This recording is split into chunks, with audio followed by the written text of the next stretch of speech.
నమస్కారం, మీరు చూస్తుంది వాజీ న్యూస్. నేను మీ కేఆర్కే రాజు. ముందుగా ముఖ్యాంశాలు చూద్దాం. రాష్ట్రానికి మరింత పెట్టుబడులు రానున్నాయి. జిల్లాలో ఎరువుల కొరత లేదు. మీడియా సమావేశంలో వెల్లడించిన రాష్ట్ర మంత్రి కొండపల్లి శ్రీనివాస్.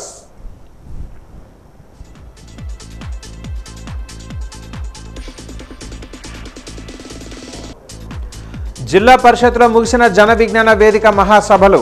శాస్త్రీయ దృక్పథంతో ప్రతి ఒక్కరూ ఆలోచన చేయాలన్న మాజీ ఎమ్మెల్సీ ఎంవీఎస్ శర్మ.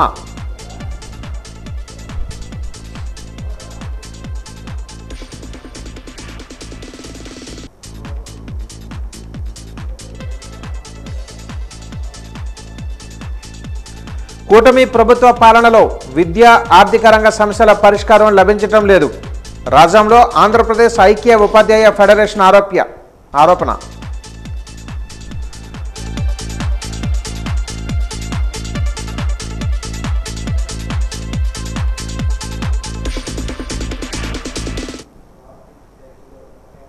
వివరాలు చూద్దాం.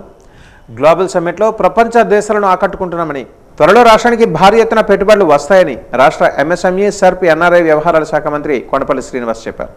ముఖ్యమంత్రి చంద్రబాబు ఒక బ్రాండ్ అని, ఆయన్ని చూసి రాష్ట్రంలో పెట్టుబడులు పెట్టేందుకు సిద్ధమవుతున్నారని కొనియాడారు. విజయనగరంలోని ఆయన క్యాంపు కార్యాలయంలో మంత్రి శ్రీనివాస్ ఆదివారం మీడియా సమావేశం నిర్వహించారు. ఇటీవల జరిగిన దావోస్ సదస్సులో ప్రపంచ దేశాలను, పెట్టుబడిదారులను ఆకర్షించడంలో సఫలీకృతమయ్యామని మంత్రి తెలిపారు.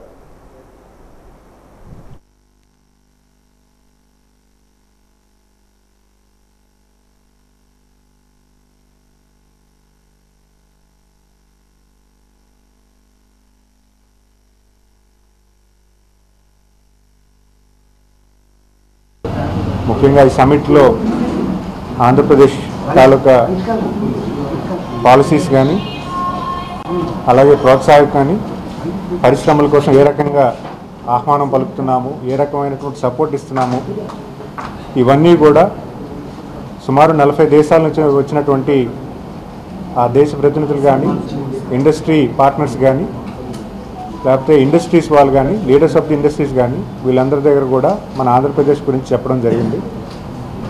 ఇది చాలా సంతోషకరం. ఎందుకంటే మన రాష్ట్రం కూడా ఆ సమ్మిట్లో ఒక మంచి పాత్ర వహించడం, మన భారతదేశం నుంచి మన రాష్ట్రం కూడా ముందంచుకు వెళ్ళి భారతదేశం తరఫున, అలాగే మన రాష్ట్రం తరఫున చెప్పడం కూడా ఒక మంచి పరిణామాన్ని భావిస్తున్నాను. మరి అలాగే నవంబర్లో 14-15 తారీఖులో గ్లోబల్ పార్ట్నర్షిప్ సమిట్, అది కూడా విశాఖపట్నం కేంద్రంగా మన రాష్ట్రం సిఐఐ కొలాబరేషన్తో దాన్ని కూడా నిర్వహించబోతున్నారు. సో దానికి కూడా చాలామంది స్వాగతిస్తూ వాళ్ళందరినీ కూడా ఆహ్వానం పలుకుతూ ఈ గ్లోబల్ ఎస్ఎంఈ దావోస్లో గ్లోబల్ ఎస్ఎంఈ సమిట్లో పార్టిసిపేట్ చేయడం జరిగింది. చాలా పాజిటివ్ రెస్పాన్స్ వచ్చింది. చాలామంది పాలసీలు చూసి ఆశ్చర్యపోయారు. ఈరోజు ఒక రాష్ట్రం ఒక స్పేస్ టెక్నాలజీస్కి ఒక పాలసీ, డిఫెన్స్ అండ్ ఏరోస్పేస్కి పాలసీ, ఇవన్నీ కూడా ఏ రాష్ట్రం కూడా, ఏ దేశం కూడా కార్యాచరణ చేయనటువంటి పరిస్థితుల్లో మన రాష్ట్రం కూడా ముందు చూపు ఆలోచించి సెక్టర్ బేస్డ్ పార్క్స్ని ఆహ్వానిస్తూ ఒక స్పేస్ టెక్నాలజీని ఆహ్వానించడం, స్పేస్ టెక్నాలజీ రిలేటెడ్ ఉన్నటువంటి ఇండస్ట్రీస్ని గ్లోబల్గా అందరినీ మన ఆంధ్ర రాష్ట్రంలో రమ్మని చెప్పి ఆహ్వానం పలకడం, అలాగే ఏరోస్పేస్ మీద, డిఫెన్స్ మీద, పెట్రోకెమికల్స్ మీద, అలాగే ఈవీ మ్యానుఫ్యాక్చరింగ్ మీద, ఇవన్నీ కూడా ఒక పాలసీ నిమిత్తమై ఈరోజు మనం 15 పాలసీలు రిలీజ్ చేసుకొని ప్రతి ఇండస్ట్రీకి కూడా అనుగుణంగా మన రాష్ట్రం ఏ రకంగా ప్రోత్సాహాలు ఇస్తుందనే విషయాన్ని కూడా ఈరోజు మన పాలసీస్ చెప్తున్నాయి. సో ఇవన్నీ కూడా మేము అక్కడ ప్రజెంట్ చేసి ఒక మంచి పాజిటివ్ ఎన్విరాన్మెంట్ మన రాష్ట్రానికి తీసుకొచ్చేలాగా మేము ప్రయత్నం చేశాము. సో ఖచ్చితంగా ఒక మంచి ఇన్వెస్ట్మెంట్స్ కూడా మన రాష్ట్రానికి వస్తాయని నమ్మకంతో మేము పనిచేయడం జరిగింది. అలాగే జర్మనీ దేశంలో కూడా, ఫ్రాంక్ఫర్ట్లో కూడా ఒక మంచి తెలుగు డయాస్పొరా వాళ్ళు కలిసి, వాళ్ళ ద్వారా అక్కడ ఉన్నటువంటి ఛాంబర్ ఆఫ్ కామర్స్ కానీ, అక్కడ ఉన్నటువంటి ఇండియన్ కౌన్సిలేట్ని కానీ కలిసి ఒక మంచి వాతావరణం, ఇన్వెస్ట్మెంట్ అంటే మన రాష్ట్రం ఎటువంటి సపోర్ట్ ఇస్తున్న విషయం అనేది మేము చెప్పుకోగలిగాము. సో ఖచ్చితంగా ఒక పాజిటివ్ ఎన్విరాన్మెంట్లో మనకి మంచి జరుగుతుందని తెలియజేసుకుంటూ, తెలుగు జాతికి తన అద్భుతమైన రచనలతో వెలుగులు పంచిన మహాకవి గురజాడ అప్పారావు 163వ జయంతి సందర్భంగా సెప్టెంబర్ 21వ తేదీన రాష్ట్ర ప్రభుత్వం రాష్ట్ర పండుగగా నిర్వహించాలని జిల్లా పౌరవేదిక అధ్యక్షులు బీశెట్టి బాబ్జీ కోరారు. గురజాడ గృహంలో పౌరవేదిక ఆధ్వర్యంలో జరిగిన ప్రజా సంఘాల సమావేశంలో ఆయన మాట్లాడుతూ రాష్ట్ర ప్రభుత్వం ఏప్రిల్ 10, 2025వ తేదీన విడుదల చేసిన జీవో నెంబర్ 689 ప్రకారం 22 ప్రముఖుల జయంతి వర్ధంతిలను రాష్ట్ర పండుగగా నిర్వహిస్తామని ప్రకటించిందని, అందులో గురజాడ పేరు లేకపోవడంతో గురజాడ సాహిత్య అభిమానులు ఉత్తరాంధ్ర ప్రజలు బాధపడుతున్నారని ఆయన అన్నారు. నవయుగ వైతాళికుడు శ్రీ గురజాడ అప్పారావు గారు ఎన్నో రచనలు చేశారు. అతను నేడు సమాజానికి స్ఫూర్తిదాయకమైన కవితలు ఎన్నో రచించి సమాజాన్ని ఉద్ధరించడానికి విశ్వప్రయత్నం చేసినటువంటి ఒక మహాకవి గురజాడ వారు ఈ విజయనగర ప్రాంతానికి చెందిన వారని భావిస్తున్నాం. కానీ రాష్ట్రానికి, దేశానికి, తెలుగువారికి ఎక్కడున్నప్పటికీ అందరికీ ఆరాధ్యమైనటువంటి కవీశ్వరుడు ఎవరయ్యా అంటే, సంఘ సంస్కర్త ఎవరయ్యా అంటే గురజాడ అప్పారావు గారు.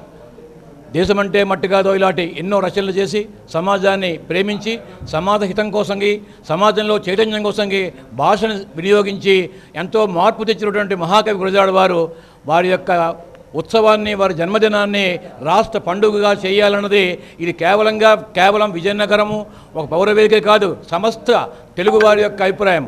దీన్ని గౌరవించి ప్రభుత్వాధినేతలు, స్థానిక జిల్లా ఎమ్మెల్యేలు, స్థానిక ఎమ్మెల్యేలు, ప్రజాప్రతినిధులు అందరూ ముందుకొచ్చి మా యొక్క విన్నపాన్ని ఆలకించి మా మొర విని తక్షణ చర్యలు తీసుకుని రేపు రాబోయే 163వ జయంతిని గురజాడ వారి పండుగ, గురజాడ వారిని కూడా చేర్చి రాష్ట్ర మహోత్సవంగా పండుగ జరిపించాలని, ఇంకా విశేషంగా ఎంత గౌరవం ఇవ్వాలో అంత గౌరవము సాహితీవేత్తలకి, గురజాడ వారికి అందరికీ ఇవ్వాలని మనస్ఫూర్తిగా ఈ పౌర వేదిక ఆధ్వర్యంలో మనం కోరడం జరుగుతోంది. గురజాడ అప్పారావు గారి 163వ జయంతిని రాష్ట్ర ప్రభుత్వం రాష్ట్ర పండగగా నిర్వహించాలని చెప్పి విజయనగరం జిల్లా పౌరవేదిక అధ్యక్షుడిగా వివిధ ప్రజా సంఘాలతో కలిపి కోరుతున్నాం. చాలామంది పెద్దల పేరుతో జయంతి వర్ధంతుల్ని రాష్ట్ర పండగగా రాష్ట్ర ప్రభుత్వం నిర్వహిస్తుంటే, ఒక ఆధునిక మహాకవి, తెలుగు జాతికి వెలుగులు అందించినటువంటి వ్యక్తి, దేశమంటే మట్టి కాదో దేశమంటే మనుషులో అని చెప్పినటువంటి వ్యక్తి, దేశమును ప్రేమించమన్నా మంచి అన్నది పెంచుమన్నా అని చెప్పినటువంటి గొప్ప వ్యక్తి, వట్టి మాటలు కట్టిపెట్టి గట్టి మీద తలపెట్టండో అని చెప్పి ప్రజలకు సంకేతం ఇచ్చినటువంటి మహాకవి, అటువంటి గొప్ప వ్యక్తి జయంతిని రాష్ట్ర ప్రభుత్వం రాష్ట్ర పండగగా నిర్వహించకపోవడాన్ని తీవ్రంగా నిరసిస్తున్నాం. 689 జీవో ప్రకారంగా రాష్ట్ర ప్రభుత్వం ఒక జీవో విడుదల చేసింది. ఆ జీవోలో గురజాడ గారి పేరు లేదు. చాలా బాధపడుతున్నాం, చింతిస్తున్నాం. ఇది మంచిది కాదని చెప్తున్నాం. అందుకనే జిల్లాలో ఉన్న పెద్దలకు బహుశా తెలియదేమో అనే ఉద్దేశంతో రేపు సోమవారం, మంగళవారం, బుధవారం ఈ 3 రోజులు విజయనగరం జిల్లా పౌరవేదికతో పాటుగా కలిసి వచ్చే ప్రజా సంఘాల ప్రతినిధులతో విజయనగరం జిల్లాలో ఉన్న ఎంపీలు, మంత్రులు, అందరి పెద్దల్ని కలిసి రాష్ట్ర ప్రభుత్వం రేపు 18వ తారీఖున శాసనసభ సమావేశాలు నిర్వహిస్తుంది కాబట్టి ఆ శాసనసభ సమావేశాల్లోనే ప్రకటన చేయాలని చెప్పి విజయనగరం జిల్లా పౌరవేదిక అధ్యక్షుడిగా కోరుకుంటూనే, దయచేసి పెద్ద మనసుతో ఆలోచించి గురజాడ గౌరవాన్ని పెంచే ప్రయత్నం రాష్ట్ర ముఖ్యమంత్రి చంద్రబాబు నాయుడు గారు చేయాలని ఈ సందర్భంగా మేము కోరుకుంటున్నాం. కార్పొరేట్ పెట్టుబడిదారులు అవధులు లేని దురాశ వల్లే పర్యావరణానికి తీవ్ర విఘాతం కలుగుతుందని మాజీ ఎమ్మెల్సీ ఎంవీఎస్ శర్మ అన్నారు. ఇలాంటి కొంతమంది దురాశ పరులకు ప్రభుత్వాలు కొమ్ము కాస్తున్నాయని ఆవేదన వ్యక్తం చేశారు. ప్రజలలో శాస్త్రీయ విజ్ఞానాన్ని పెంపొందించడం వంటి ద్వారానే వీటికి అడ్డుకట్ట వేయగలడం సాధ్యమవుతుందని వివరించారు.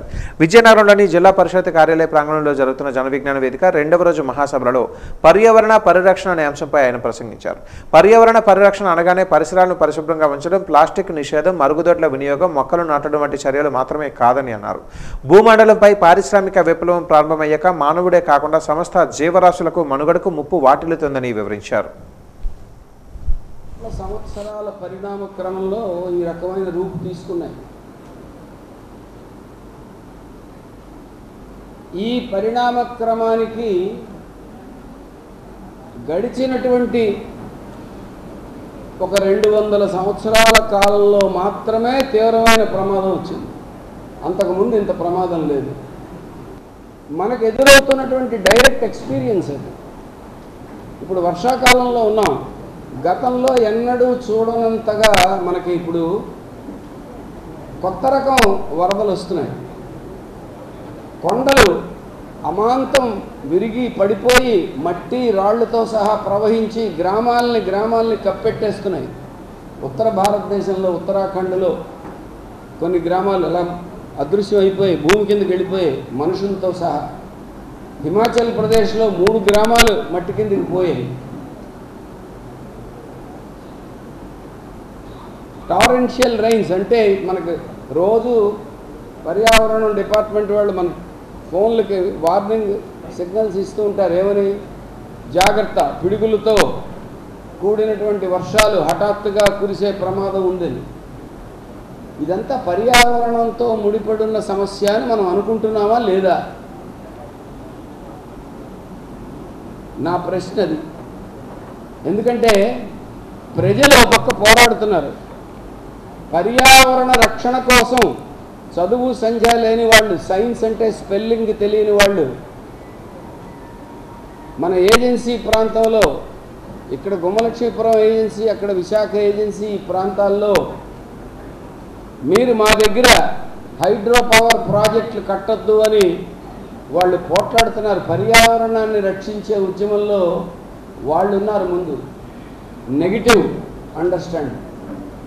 పాజిటివ్గా పర్యావరణం గురించి ఆలోచించే వాళ్ళకి గుర్తుకొచ్చేది మొక్కలు. మొక్కలు నాటితే పర్యావరణానికి కలిగిన నష్టానికి మనం పాప పరిహారం చేసుకున్నట్టే అనేటువంటి ఒక ఫీలింగు చాలామందికి ఉంది. మీలో కూడా ఆ ఫీలింగ్ ఉండొచ్చు. లేకపోతే కనీసం ఆ పనినా చేయండి. ఎందుకంటే మొక్కలు నాటడం ఎప్పుడూ మంచిదే.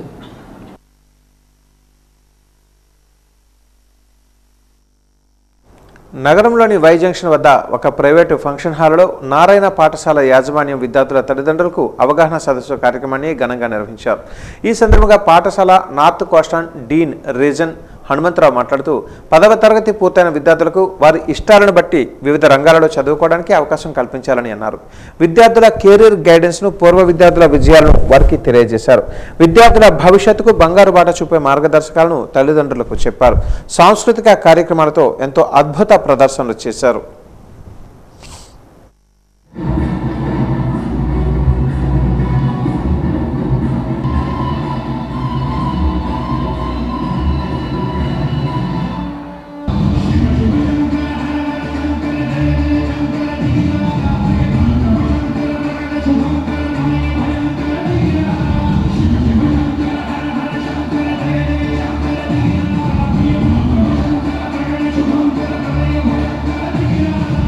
పిల్లలు 10th క్లాస్ ఎవరైతే చదువుతున్నారో వాళ్ళ యొక్క తల్లిదండ్రులకి పిల్లలు 10th క్లాస్ పూర్తి అయిన తర్వాత ఇంటర్మీడియట్కి వాళ్ళు వెళ్ళిన తర్వాత ఎటువంటి కెరియర్ వాళ్ళకి గైడెన్స్ అవసరమో ఆ కెరియర్ గైడెన్స్ అవ్వడం కోసం ఈరోజు ఈ ప్రోగ్రామ్ అనేది నిర్వహించాము.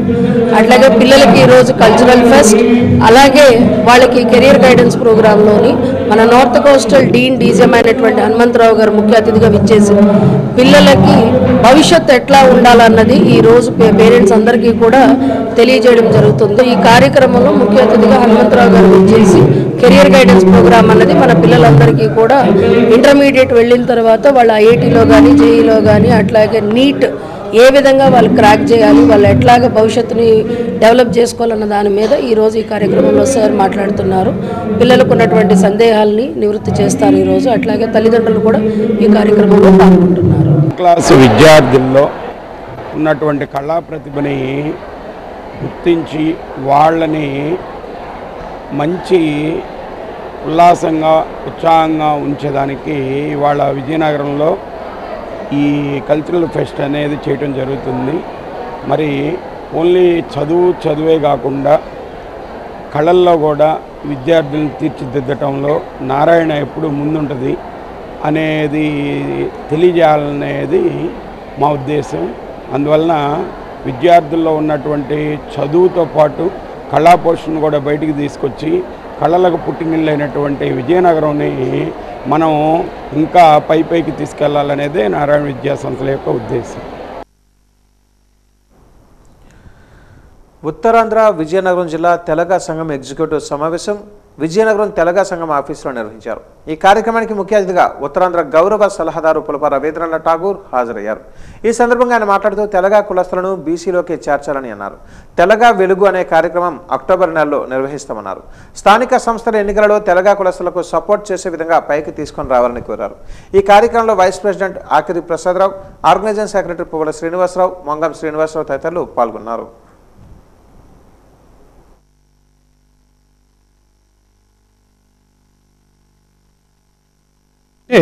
గతంలో చాలామంది వ్యవస్థలు ఉన్నారు, నాయకులు ఉన్నారు, అందరూ పనిచేశారు. ఏ ఒక్క నాయకుడు కూడా వాళ్ళ స్వార్థం కోసం మనల్ని ఉపయోగించుకున్న తప్ప మనకు ఎవరు ఉపయోగపడలేదు అనేది వాస్తవం. నేను ఆ విధంగా చెప్పకూడదు, చెప్తే మరొక కొంచెం బాధపడుతుంటారు. ఎందుకంటే అందరూ మంచోళ్ళే కనుక మనం ఇక్కడే ఉన్నాం. అంచేత ఇటుపై నిష్కామ్యంగా నిష్కల్మసిన మనస్తత్వంతో మనం పనిచేస్తే మనకి పదవి వ్యామోహంతో పక్కన పెట్టి మనమందరూ కలిసి ఉంటే మన పిల్లల భవిష్యత్తు కోసం రేపొద్దున ముందు భవిష్యత్తులో వాళ్ళ విద్యా విధానంలో ముందుకెళ్ళడానికి కానీ, ఉద్యోగ విధానంలో కానీ, అలాగే మనకి రాజకీయ పరపతి కానీ కావాలంటే మనం అందరూ ఐక్యతా భావంతో ఉండాలి. ఇవాళ దొర అంటే దొరే, వాడికి మించిన దొర మరొకటి లేడు. కానీ మనము ఎక్కడేసిన గొంగలు అక్కడే అయిపోయింది, మనం ముందుకు వెళ్ళలేకపోతున్నాం. అంచేత ఈవేళ ఈ ఐక్యతా భావం చూసి విజయనగరం మీటింగ్కి ఈవేళ కేవలం వారు ఉపాధ్యక్షులు ఇంకా కొంతమంది కలిసి మాట్లాడుకుంటారు ఈవేళ అనే భావంతో కాకుండా అందరూ కలిసి వచ్చాము. మనకు ఆర్థిక స్తోమత లేదు కనుకనే మనమందరూ కలిసికట్టుగా పనిచేస్తే రేపు రాబోయే రోజుల్లో మనం ఎమ్మెల్యే టికెట్ సంపాదిస్తాము, ఎంపీ టికెట్ సంపాదిస్తాము, జిల్లా పరిషత్ చైర్మన్ టికెట్ సంపాదిస్తాము. మనము అడిగి బెదిరించి కూడా తీసుకుంటాము. ఎందుకంటే is lot of తెలగా community in Andhra Pradesh. తెలగా సంఘంలో ఉన్నటువంటి తెలగా కులంలో ఉన్నటువంటి పేద విద్యార్థులు, పేద మహిళలు, అణగారిపోయినటువంటి బాధల్లో ఉన్నటువంటి పేదల కోసం, వాళ్ళ అభ్యున్నతి కోసం ఆర్థికంగా, రాజకీయంగా, సామాజికంగా, విద్యాపరంగా అన్ని రకాలుగా డెవలప్ చేయడానికి ఏం చేయాలి, ఏం చేస్తే మంచిది అందరినీ కలుపుకొని పోయి ఈరోజు రాష్ట్రంలోని అత్యధికమైనటువంటి శాతం ఉన్నటువంటి మన కులం తాలూకా ఓట్ల ద్వారా ప్రభుత్వాల్ని తీసుకొచ్చినటువంటి మన కులం ఈరోజు వెనకబడిపోయింది. మళ్ళీ మన కులాన్ని పైకి తేవాలి, మన కులం తాలూకా పురోభివృద్ధిని, మన తాలూకా పిల్లల తాలూకా భవిష్యత్తుని, వాళ్ళ భావితరాల తాలూకా భవిష్యత్తుని కాపాడాలన్న ఉద్దేశంతో మనందరం కలిసి ఏకమై మంచి ప్రవర్తనతోటి, ఒక మంచి ఎజెండాతోటి ఇప్పుడున్నటువంటి పాలకుల ముందుకు వెళ్దాం. పాలకుల్ని నిష్కల్మషంగా ఎటువంటి భేదాభిప్రాయాలు లేకుండా మనం వెళ్ళి అడుగుదాం. ఇది ఎవరి తాలూకా సొంత ఎజెండా కాదు, మన భవిష్యత్ తరాల తాలూకా పిల్లల భవిష్యత్తు కోసం మనందరం కూడా ఈరోజు ఇక్కడి సమావేశాన్ని ఏర్పాటు చేసాం. తప్పకుండా పెద్దలందరినీ కూడా మంచిగా అడుగుదాం, సాధిద్దాం.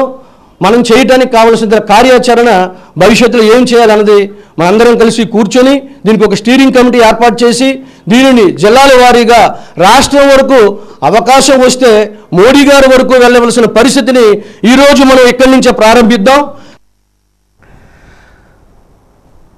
రోటరీ క్లబ్ విజయనగరం సెంట్రల్ ఆధ్వర్యంలో నవతరోత్సవాలు ఘనంగా జరుగుతున్నాయి. అందులో భాగంగా ఈరోజు స్థానిక కేఎల్ పురంలో బాక్స్ క్రికెట్ పోటీలు నిర్వహించారు.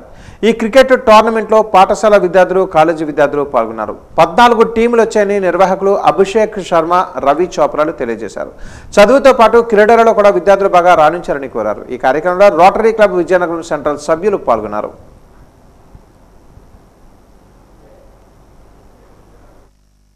నవతరోత్సవ్ 2025 భాగంగా వాళ్ళ ఇక్కడ బాక్స్ క్రికెట్ నిర్వహిస్తున్నాం స్కూల్ పిల్లలకి, కాలేజీ స్టూడెంట్లకి. సో ఇవాళ చాలా స్కూల్స్ చాలా ఎంతూసియాస్టిక్గా పార్టిసిపేట్ చేస్తున్నారు. స్టూడెంట్స్కి డెవలప్మెంట్కి, ఎంతూసియాజంకి గేమ్స్ అండ్ స్పోర్ట్స్ తక్కువైపోతున్నాయి. ఎక్కువగా ఈ స్టడీ యాక్టివిటీలో ఉండిపోతున్నారు. ఎక్స్టర్నల్ యాక్టివిటీ లేకపోవడం వల్ల ఇవి మేము కండక్ట్ చేస్తున్నాం. దాంట్లోని 14 స్కూల్ టీమ్స్ ఈరోజు పార్టిసిపేట్ చేశారు. చాలా ఉత్సాహంగా 4 కాలేజెస్ వచ్చాయి, ఉత్సాహంగా పార్టిసిపేట్ చేస్తున్నారు. మార్నింగ్ 7 o'clock నుంచి పిల్లలు ఇక్కడ అందరూ వచ్చి గ్యాదర్ అయ్యి అలాగా క్రికెట్ ఆడుతూ ఒకరినొకరిని కలుస్తూ ఒక గెట్ టుగెదర్ లాగా ఉంది. మేజర్లీ పిల్లలందరూ మొబైల్స్కి అడిక్ట్ అయిపోయి ఈ ఇంట్లోనే ఉండిపోతున్నారు. ఇంటి కిందను కూడా రావడానికి వచ్చి ఆడడానికి ఆలోచిస్తున్నారు. అలానే దానికి మేము రోటరీ క్లబ్ నుంచి ఆలోచిస్తూ పిల్లలకి ఒక్కొక్క యాక్టివిటీస్ చేస్తూ ఉంటాం. ఎలాగైతే అవుట్డోర్ వచ్చి ఆడితే అవేర్నెస్ వస్తుంది. మనం ఇంట్లో మొబైల్లో ఆడకుండా బయటకు వెళ్ళి ఆడాలి, దాంతో ఆరోగ్యం కూడా బాగుంటుంది, మైండ్ కూడా షార్ప్ అవుతుంది. అయితే ఈరోజు మేము చేస్తుంది బాక్స్ క్రికెట్ టోర్నమెంట్. త్వరలోనే మా డేట్స్ ఉన్నాయి. ఖోఖో, కబడ్డీ అన్ని స్పోర్ట్స్ ఆర్గనైజ్ చేస్తాం. ఇది only for children's awareness. Play outdoor, don't play in mobiles. Thank you అండి. గురజాడ నివాసాన్ని స్మారక కేంద్రంగా తీర్చిదిద్దాలని జన విజ్ఞాన వేదిక రాష్ట్ర ప్రధాన కార్యదర్శి కుర్ర రామారావు, మాజీ ఎమ్మెల్సీ కెఎస్ లక్ష్మణరావులు డిమాండ్ చేశారు. స్థానిక మయూరి హోటల్ ప్రాంతం నుంచి ట్యాంక్ బండ్, బాలాజీ జంక్షన్, కోట జంక్షన్, గురజాడ అప్పారావు నివాసం మీదుగా గురజాడ విగ్రహం, సంగీత కళాశాల వరకు జన విజ్ఞాన వేదిక ఆధ్వర్యంలో సైన్స్ వాక్ నిర్వహించారు. ముందుగా సైన్స్ వాక్ను జేవీవి రాష్ట్ర అధ్యక్షులు గేయానంద్, మాజీ ఎమ్మెల్సీ కెసి లక్ష్మణరావులు జెండా ఊపి ప్రారంభించారు.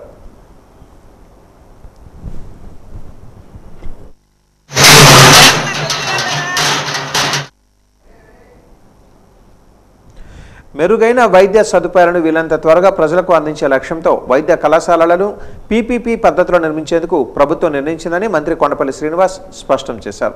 ఈరోజు ఆయన మీడియాతో మాట్లాడారు. భోగాపురం విమానాశ్రయం, పోర్టులు, జాతీయ రహదారులు, భారీ ప్రాజెక్టులను పీపీపీ పద్ధతిలో నిర్మిస్తున్న విషయాన్ని ఈ సందర్భంగా గుర్తు చేశారు. గత ప్రభుత్వం హయాంలో వైద్య రంగం నిర్వీర్యమైందని, మౌలిక సదుపాయాల కల్పన పడకేసిందని మంత్రి చెప్పారు. తమ పార్టీ హయాంలో గతంలో కూడా రాష్ట్రానికి అత్యధికంగా మెడికల్ సీట్లు వచ్చాయని చెప్పారు. త్వరలో రాష్ట్రానికి 50,000 మెట్రిక్ టన్నుల యూరియా రానుందని మంత్రి చెప్పారు. ప్రజల ఆరోగ్యం దృష్ట్యా అధికంగా యూరియాను వినియోగించడం మంచిది కాదని అన్నారు. క్యాన్సర్, కిడ్నీ సమస్యలు తదితర వ్యాధుల విజృంభణకు కొంతవరకు అధిక యూరియా కారణమే ఉండొచ్చని ఆయన అన్నారు.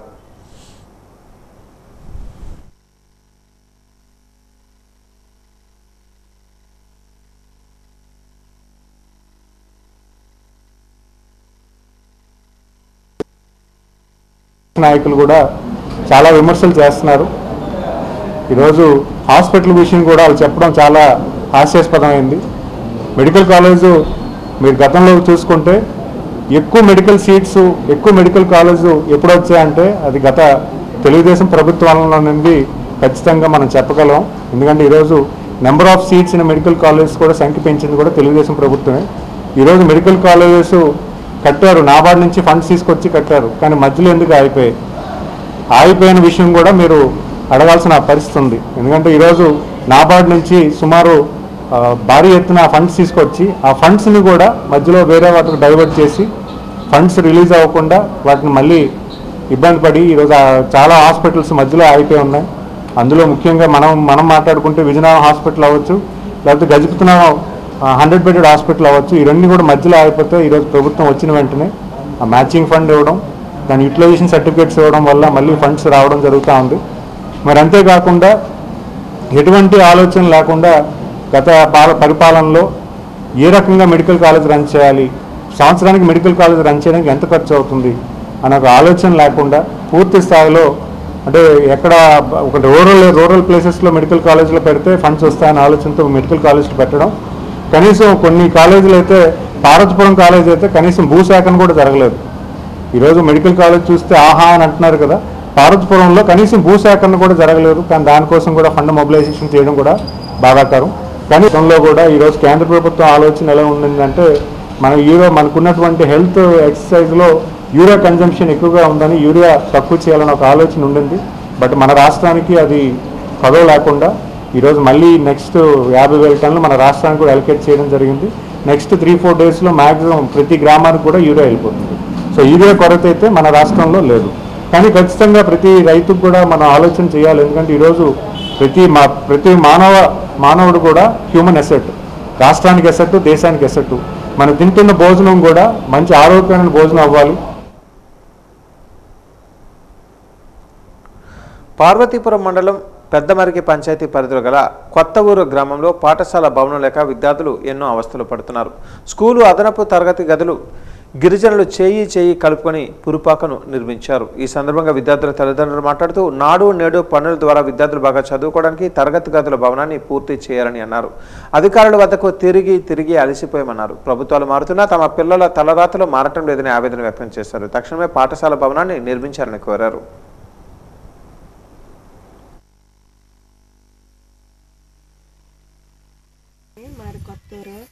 ఊరు స్కూల్ చాలా చిన్నది, కొత్త స్కూల్ ఇచ్చారు కానీ స్లాబ్ వేయలేదు. అందుకే ఊరందరం కలిసి బాగా కట్టాము. మా ఊరికి అదే కొత్త స్కూల్ ఇవ్వాలని మనం చేసుకుంటున్నాం. మా ఊరు కొత్త ఊరు, మా ఊరు స్కూల్ మోడల్ స్కూల్ గత ఇయర్ చేస్తామన్నారు కానీ చేయలేదు. ఏమంటే ప్రపోజల్ ప్రకారంగా అయితే మీకు నిధులు లేవు, స్ట్రెంత్ తక్కువ అనేసారు. ఇప్పుడు పరిస్థితి మా స్ట్రెంత్ దగ్గర 55-54 మంది ఉన్నారు కానీ చెయ్యట్లేదు.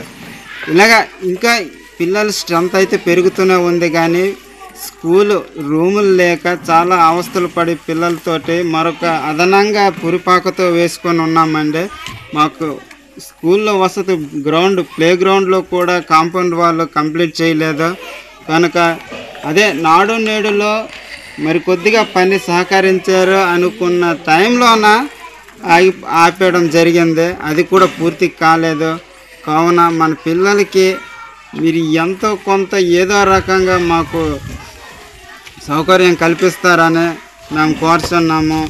ఇలానే ఈ అడవిలు చూస్తుంటారు కదండి, పురుగులు బోటర్లు ఎక్కడి నుంచి ఏ పురుగు వచ్చి ఏ కీటకము ఏ పిల్లాడికి హాని చేస్తుందేమోనని భయాందోళనతోనూ ఇండివిజువల్గా మా స్వక్త సిద్ధం మా దీంతో మేము మా పిల్లల కోసము అనేక రకాల విధాలుగా మేము చేసుకుంటున్నాము. దీని నుంచి మాకు ఏ రకమైన ప్రభుత్వం నుంచి లబ్ధి చేకూర్చాలని మేము కోరుకుంటున్నాము. ఒక ప్రధాన మీడియా మీద అధికార పార్టీ కూటమి నేతలు అక్కసు వెలగక్కారు. విజయనగరం జిల్లా రాజాం నియోజకవర్గంలోని అధికార దుర్వినియోగంపై ప్రధాన పత్రిక కథనాలు వెలువరించింది. దీన్ని సరిచేసుకోవాల్సింది పోయి కూటమి నేతలంతా కలిసికట్టుగా మీడియా సంస్థపై వ్యతిరేకంగా రాస్తారోకోలు చేశారు. పేపర్ని తగులుబెట్టి ఆ మీడియా మీద వ్యతిరేకంగా నినాదాలు చేశారు.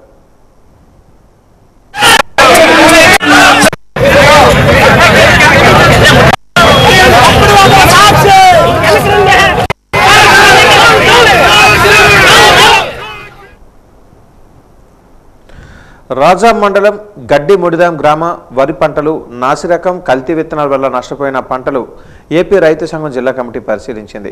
రైతులు సుమారు 150 ఎకరాలు మిగతా గ్రామాలు కలుపుకొని మొత్తం 350 నకిలీ వరి విత్తనాలతో రైతులు నష్టపోయారు. నష్టపోయిన పంటలను పరిశీలించారు. ఈ సందర్భంగా బుద్ధరాజు రాంబాబు మాట్లాడుతూ ఎకరాకు 50,000 రూపాయలు ఇప్పించాలని కోరారు. విత్తన కంపెనీ డీలర్లపై చర్యలు తీసుకోవాలని డిమాండ్ చేశారు. రామనారాయణ అనే డీలరు రైతులు 1001 అనే వెరైటీ ఈ భూములకి సూటబుల్ మంచి దిగుబడులు వస్తాయని రైతులు అడిగితే ఆ డీలరు గంగోత్రి అనే వెరైటీని తీసుకొచ్చి ఇచ్చారు. దాన్ని నారు అలాగే మొత్తంగా వేసుకొని ఎదలు జల్లి ఈరోజు పంట ఈనే వరకు వచ్చింది. ఈ వీనే పరిస్థితికి వచ్చేటప్పటికి ఒక ఎన్ను ఇంకా పొట్లో ఉంటుంది, ఒక ఎన్ను బయటకు వచ్చి ఉంటుంది, ఒకటేమో ఆల్రెడీ దాన్ని పాలు పోసుకొని వంగిపోయి ఈ పుల్లు అయిపోతుంది. ఈ విధంగా కల్తీ విత్తనాలు అలాగే ఈ సీజన్కి కానీ ఈ ప్రాంతానికి కానీ సూటబుల్ అయిన విత్తనం కాకుండా ఈ డీలరు ఈ రైతుల్ని అంటగట్టారు. దీనివల్ల ఇప్పటికే ఈ రైతాంగం సుమారు 30 నుంచి 40 వేలు పెట్టుబడి పెట్టి ఉన్నారు దీని మీద. దీని పంటకు చేతికి వచ్చి శుభ్రం పండి అయితే ఒక 60 నుంచి 70 వేలు రైతుకి ఆదాయం వచ్చే పరిస్థితి ఉన్న దాన్ని ఈరోజు మొత్తం బొగ్గుపాలు అయిపోయిన విధంగా ఈ విత్తనం ఇవ్వడం వల్ల, కల్తీ విత్తనం నాసిరక విత్తనం ఇవ్వడం వల్ల ఈ విధంగా ఈ రైతాంగం చచ్చిపోయారు, నష్టపోయి ఏదైతే వాళ్ళకి రావాల్సిన ఇన్కమ్ ఉందో దానికి నష్టం చేసినందుకు ఈ విధంగా తప్పుడు ఈ ప్రాంతానికి సోదరులు కాని విత్తనం ఇచ్చి కల్తీ విత్తనం నాసిరకం ఇచ్చిన దాన్ని ఏదైతే ఎంత నష్టపోయారో అంత నష్టపరిహారం ఎకరాకి 50,000 ఇవ్వాలని ఆంధ్రప్రదేశ్ రైతు సంఘంగా డిమాండ్ చేస్తాం. లేకపోతే ఈ భవిష్యత్తులో ఇప్పటికైనా జిల్లా యంత్రాంగం కంపెనీ వాళ్ళతో సంప్రదించి ఈ రైతులకి ఎకరాకి 50,000 ఇవ్వాలా, లేకపోతే భవిష్యత్తులో పెద్ద ఎత్తున రైతాంగంతో ఆందోళన చేయవలసి వస్తుంది. అలాగే లీగలకు కూడా మేము ఈ రైతుల తరఫున వెళ్ళి ఈ కంపెనీ చేసిన ఈ నష్టాన్ని తగిన విధంగా పరిష్కరించేదానికి రైతు సంఘం అండగా ఉంటుందని ఈరోజు ఆంధ్రప్రదేశ్ రైతు సంఘంగా జిల్లా కార్యదర్శిగా తెలియజేస్తాం.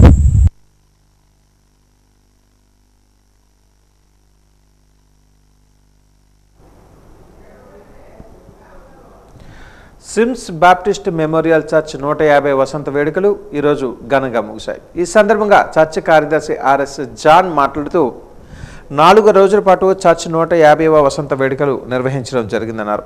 యేసుక్రీస్తు ప్రత్యేక ఆరాధన గీతాలతో పండుగ వాతావరణంలో వేడుకలు జరిగాయని అన్నారు. ఈ కార్యక్రమానికి సహకరించిన వారందరికీ కృతజ్ఞతలు తెలియజేశారు.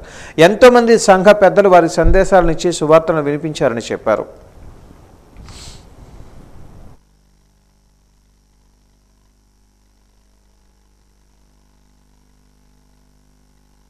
ఈరోజు దైవ సందేశాన్ని అందించడానికి బెంగళూరు నుంచి బెన్నీ ప్రసాద్ గారు వచ్చారు. వారు 245 దేశాలు 6 సంవత్సరాల లోపుని భూమి మీద ఉన్న అన్ని దేశాలు తిరిగి యేసు ప్రభు సువార్తని ప్రకటించిన ప్రత్యేకమైన దైవజనులు. వారి తాలూకా పేరు గిన్నిస్ బుక్ ఆఫ్ వరల్డ్ రికార్డులో కూడా ఉంది. 5 దినాలు దేవుడి నామ మహిమార్థం మా యొక్క 150 వసంతాల వేడుకలు కూడా రమ్యంగా జరిగాయి. ప్రత్యేకంగా మరి ప్రతిరోజు కూడా 3 పూటలు మేము వచ్చిన డెలిగేట్స్కే కాదు అందరికీ కూడా మరి భోజనాలు కూడా ఏర్పాటు చేయడానికి దేవుడు తన కృపనిచ్చాడు. ఆలయాన్ని కూడా నూతనంగా మరి ఆధునీకరించాం. ఒక ప్రత్యేకమైన సందేశం ఏంటంటే ఈ సంఘానికి వచ్చి ప్రార్థన చేసుకున్న ప్రతి ఒక్కరికి వారు అడిగిన కోరికలు తీరే. మీకు ఎవరికైనా ఇబ్బందులు ఉంటే మా చర్చికి రండి, ప్రార్థన చేసుకోండి, తప్పక మీకు మేలు జరుగుతారు. దేవుడి మాటలు దీవించును గాక. ఆమేన్.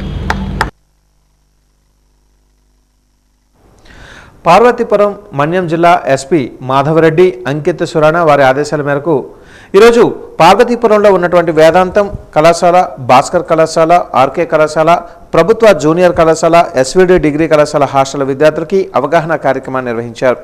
Eagle, women safety, Shakti app, child marriages, online games, eve teasing, cyber crime 1930 ఉంది. బైక్ జాతాన్ని నిర్వహిస్తూ ఈరోజు ప్రభుత్వాన్ని ఒక విన్నపం చేస్తూ ఉంది. ఏంటంటే మీరు ప్రభుత్వం అధికారంలోకి వచ్చి 15 నెలలైంది. ఈ 15 కాలంలో బోధనేతర పనులను రద్దు చేస్తున్నారు. యాప్లన్నీ రద్దు చేస్తున్నా చెప్పి ఎల్ఈపీ పేరున ఒకే దాంట్లో 70 యాప్లను పెట్టి ఈరోజు ఉపాధ్యాయులు గందరగోళం చేస్తూ ఉపాధ్యాయులు బోధనా సమయాన్ని హరిస్తూ బోధనకు మాత్రమే ఉపాధ్యాయులను కేటాయించాలని చెప్పి ఈ సందర్భంగా డిమాండ్ చేస్తున్నాం. విద్యా సంవత్సరం ప్రారంభమైన తర్వాత యోగా డే అని కానీ మరో డే అని కానీ లేదు మెగా పేటీఎం అని చెప్పి ఉపాధ్యాయులు గందరగోళం చేసి బోధనకు దూరం చేసిన సందర్భంగానే ఈరోజు ప్రభుత్వాన్ని డిమాండ్ చేస్తున్నాం. వాజనీయస్ ముగించే ముందు ముఖ్యాంశాలు మరొకసారి. రాష్ట్రానికి మరింత పెట్టుబడులు రానున్నాయి. జిల్లాలో ఎరువుల కొరత లేదు. మీడియా సమావేశంలో వెల్లడించిన రాష్ట్ర మంత్రి కొండపల్లి శ్రీనివాస్.